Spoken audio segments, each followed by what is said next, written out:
Hi guys last time చెప్పాను కదా నేను మైక్రో గ్రీన్స్‌తో కర్రీ చేస్తానని చెప్పి.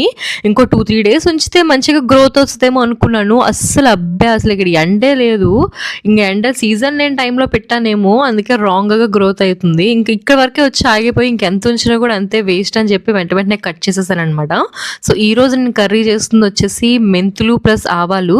మెంతులు, ఆవాలు ఏంటక్కా అనుకుంటారా? హెల్త్‌కి చాలా మంచిది. అండ్ ఏంటంటే మంచి ఫైబర్ కన్సిస్టెన్సీ అండ్ చాలా కొంచెం చేదనేది మాత్రం ఖచ్చితంగా ఉంటది. ఎందుకంటే మెంతులు ప్లస్ ఆవాలు 2 చేదువే తినబుద్దేయదు. అండ్ ఉల్లిపాయలతోటి మంచిగా వెల్లుల్లి వేసుకొని, మంచిగా కొంచెం చింతపండు ఎవరికైతే పులుపు ఎక్కువ ఇష్టం ఉంటదో వాళ్ళు చింతపండు అయితే వేసుకోండి.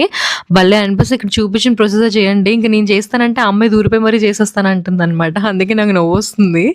సో మొత్తానికైతే ఫైనల్లీ కర్రీ అయితే డన్. సూపర్ ఉంటది కర్రీ మాత్రము. సో ఇట్లా కొంచెం బాగా దగ్గర పడిపోయిన తర్వాత చేదు అనిపించుకుంటే బెల్లం ఏసుకోండి.